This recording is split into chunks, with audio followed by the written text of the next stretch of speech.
Hi, and welcome to this week's episode of the Cost of Carry podcast. My name is James Chi. Let's get started. What is positive gearing? As interest rates continue to fall, there has been more and more talk about the concept of positive gearing.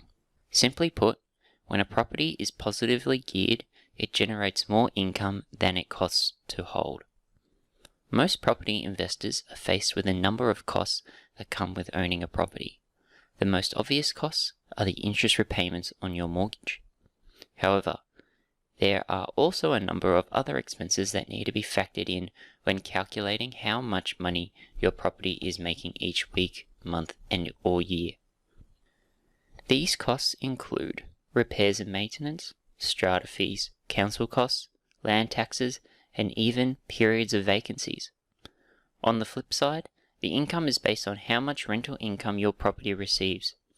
If the income is more than the sum of the expenses, you have yourself a positively geared property. For the most part, positively geared properties are not that common, given the high costs that usually come with owning property. There are also far less common in the major cities such as Sydney and Melbourne, where house prices are high and rental yields are low. Advantages of positively geared properties. The real advantage of owning a positively geared property is that it makes you money every month. Instead of owning a property that costs you money every month, a positively geared property is effectively another source of income. Positively geared properties are also great for investors who are looking to build large property portfolios. Invariably, if an investor holds a number of negatively geared properties, it is only a matter of time until their serviceability runs out and obtaining finance will be incredibly difficult.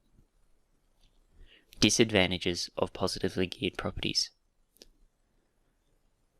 The main disadvantage of a positively geared property is that you need to pay tax on the income. Contrast this to many Australians who are able to access tax deductions if their rental properties are losing their money each year. Equally, there is a belief that most positively geared properties are located in less desirable areas. Some of these locations tend to have lower capital growth potential than properties located in popular metropolitan areas.